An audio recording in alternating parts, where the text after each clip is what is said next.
Moi, Lester, ai connu des moments de terreur en 1998, à 20 et quelques années, avec une passion absurde pour la pêche.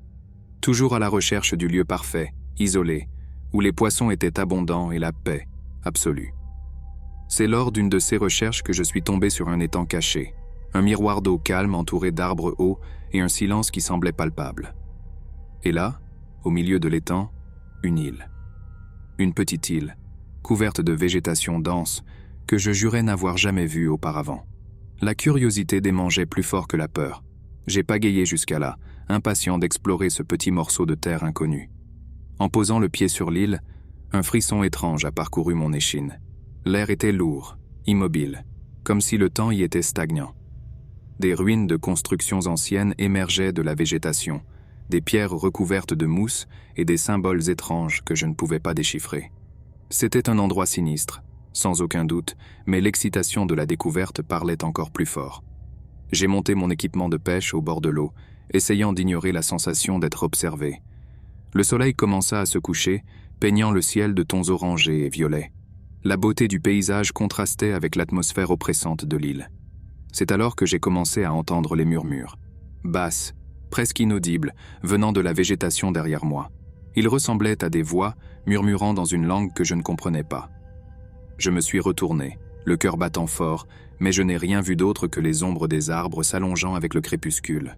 J'ai essayé de me convaincre que ce n'était que le vent, mais la sensation d'être observé s'est intensifiée. La nuit est tombée comme un rideau noir. La pleine lune illuminait l'île, révélant des détails macabres des ruines. Les murmures sont devenus plus clairs, plus proches. Je pouvais maintenant distinguer des mots, un mélange de lamentation et de rires sinistres. Je sentais des présences autour de moi, froides et hostiles, comme si l'île se réveillait avec l'obscurité. La peur m'a finalement dominé. Je devais partir de là. J'ai couru vers mon bateau, les mains tremblantes, trébuchant sur les pierres. Les murmures se sont transformés en cris, en une cacophonie de voix qui semblait me poursuivre. J'ai senti quelque chose me toucher, un froid glacial qui m'a gelé jusqu'aux os. Avec un effort désespéré, j'ai réussi à pousser le bateau et à ramer loin de cette île maudite. J'ai regardé en arrière et j'ai vu des silhouettes sombres se déplaçant entre les ruines, leurs yeux brillant dans l'obscurité. Je n'ai jamais pagayé aussi vite de ma vie. Je suis arrivé au bord de l'étang, épuisé, tremblant de peur et de froid. Je ne suis jamais retourné à cet endroit. Jusqu'à aujourd'hui, je ne sais pas ce qu'était cette île, ni ce que étaient ces créatures qui l'habitaient. Mais je sais que j'ai échappé de justesse à quelque chose de terrible, quelque chose qui fait partie de mes cauchemars jusqu'à aujourd'hui. Et j'ai appris une leçon. Parfois, le meilleur endroit pour pêcher est celui que nous connaissons déjà. Les jours qui ont suivi ont été flous. Je pouvais à peine dormir, tourmenté par des cauchemars avec les voix et les silhouettes sombres de l'île. Je me sentais observé, même en plein jour, comme si quelque chose m'avait suivi hors de cet endroit maudit. J'ai essayé de raconter l'histoire à mes amis, mais ils ont ri, disant que c'était juste du stress, que j'avais besoin de me détendre. Mais je savais que c'était plus que ça. Quelque chose n'allait pas avec moi. J'ai commencé à avoir des visions, des flashs rapides d'images perturbantes, des visages tordus par la douleur, des symboles étranges gravés dans la pierre, une obscurité profonde et infinie. Les visions venaient et partaient sans prévenir, me laissant étourdi et désorienté. J'ai cherché de l'aide médicale, mais les examens n'ont rien révélé d'anormal. J'ai été référé à un psychiatre qui m'a diagnostiqué un trouble de stress post-traumatique. Les séances de thérapie m'ont aidé à faire face à la peur et à l'anxiété, mais elles ne pouvaient pas expliquer les visions, qui devenaient de plus en plus fréquentes et intenses. Une nuit, je me suis réveillé en sueur froide, sentant un poids sur ma poitrine, comme si quelqu'un était assis sur moi.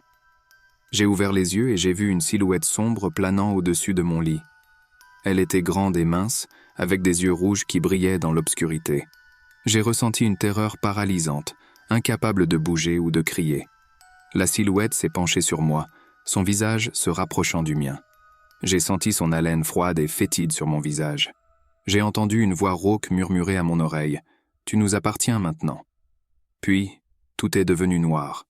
Je me suis réveillé le lendemain avec un sentiment de vide, comme si quelque chose avait été arraché de moi.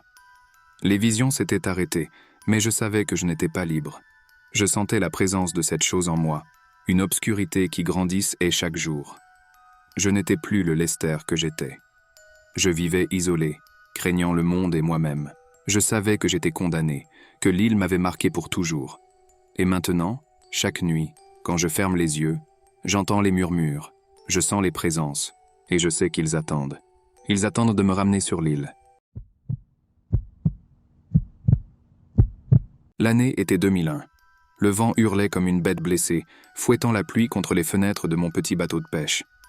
Moi, William, un loup solitaire des mers, naviguais ces eaux depuis mon enfance, mais je n'avais jamais vu une tempête se lever si vite.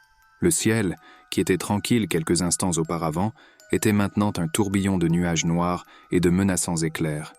J'avais besoin d'un abri, et vite. C'est alors que je l'ai vu, se dressant comme un spectre à l'horizon. Le vieux phare de l'île aux Mouettes. Abandonné depuis des décennies, il était connu pour son histoire sinistre. Mais à ce moment-là, c'était mon seul espoir. Les mains engourdies et le cœur battant fort, j'ai réussi à guider le bateau jusqu'au petit quai de l'île, et je me suis réfugié dans le phare, sentant l'odeur de moisie et de sel mêlée à la peur. L'obscurité à l'intérieur était presque totale, rompue seulement par les éclairs qui éclairaient brièvement l'ambiance de flash fantomatique. J'ai gravi l'escalier en colimaçon, poussiéreux et grinçant, jusqu'à arriver dans la salle de la lanterne. Là, j'ai trouvé un vieux coffre en bois, rempli de registres et de journaux du dernier gardien de phare. En feuilletant les pages jaunies, j'ai découvert une histoire terrifiante. Le gardien de phare, un homme nommé Elias, commença à relater des événements étranges, des ombres se déplaçant dans le brouillard, des voix murmurant son nom, une présence constante l'observant. Son écriture devenait de plus en plus frénétique, jusqu'à ce qu'elle s'arrête brusquement. Elias avait disparu sans laisser de traces. Un frisson me parcourut l'échine. La tempête dehors rugissait de fureur, et je pouvais jurer entendre des pas résonner en bas, bien que je sache que j'étais seul. J'ai essayé de me convaincre que ce n'était que le vent, mais la sensation d'être observé augmentait chaque minute. Des ombres semblèrent danser sur les murs, et j'entendais des chuchotements indistincts, comme si quelqu'un appelait mon nom. Soudain, la lumière du phare, qui était restée éteinte depuis des années, clignota et s'alluma, projetant un faisceau fantomatique sur les vagues agitées. Je n'avais rien touché. La peur m'a envahi. Je devais sortir de cet endroit. J'ai couru en bas des escaliers, trébuchant sur les marches dans ma fuite désespérée. La porte que j'avais laissée déverrouillée était maintenant fermée. J'ai cogné et donné des coups de pied, mais elle semblait scellée par une force surnaturelle. Pris au piège, je suis retourné dans la salle de la lanterne. Le journal d'Elias était ouvert à la dernière page, et une nouvelle entrée avait été écrite d'une main tremblante. « Il est ici. Il n'est jamais parti.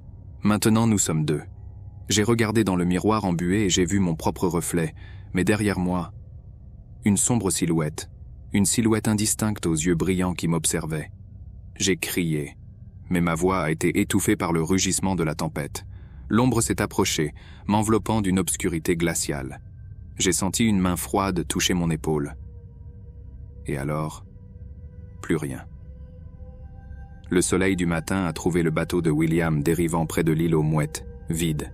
Le phare est resté silencieux, la lumière éteinte, gardant ses secrets dans les profondeurs du brouillard.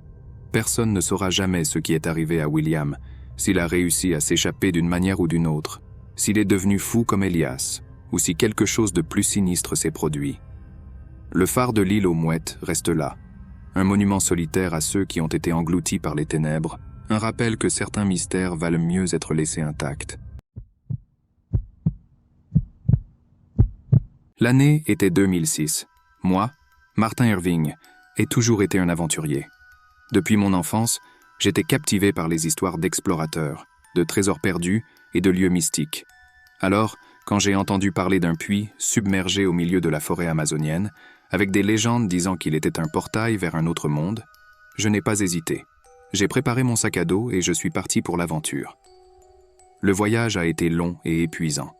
Des jours de navigation sur le fleuve Amazone, suivis d'un sentier presque obstrué par la dense jungle.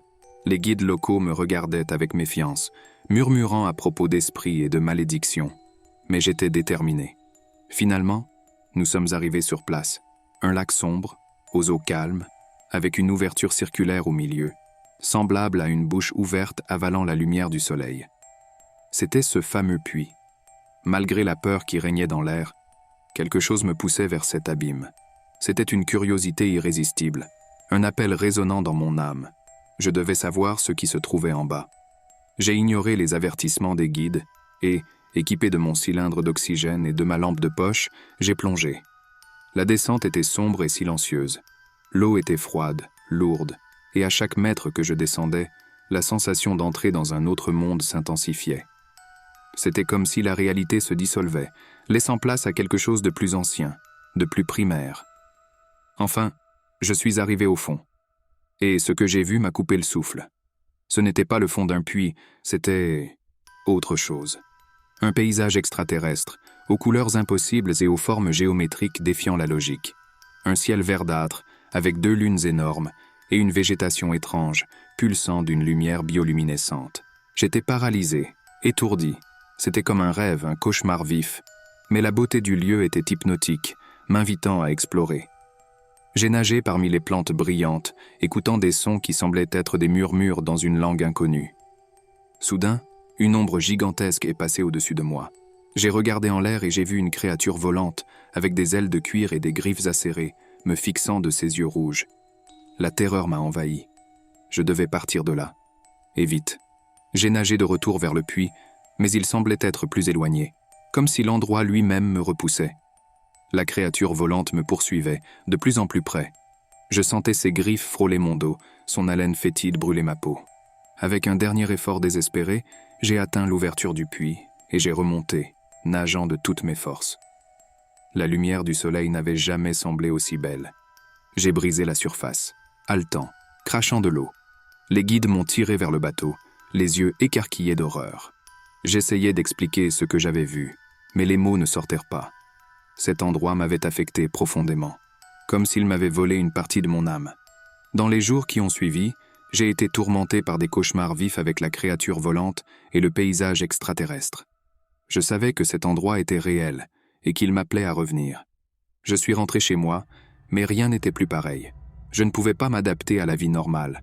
Le monde semblait fade, sans vie. Cet endroit me hantait et je savais que je devais y retourner. Alors, 1 an plus tard, je suis retourné en Amazonie. Je suis retourné au puits. Cette fois, j'étais prêt. Je n'avais pas peur. Je voulais revoir cet endroit. Je voulais comprendre ce qui m'était arrivé. J'ai plongé dans le puits et cette fois, je ne suis pas revenu. Et si quelqu'un vous raconte l'histoire d'un puits submergé en Amazonie, qui serait un portail vers un autre monde, ne croyez pas. Ce n'est qu'une légende. À moins, bien sûr, que vous ne soyez prêt à risquer tout pour découvrir la vérité. Mais rappelez-vous, certains portails sont mieux laissés fermés.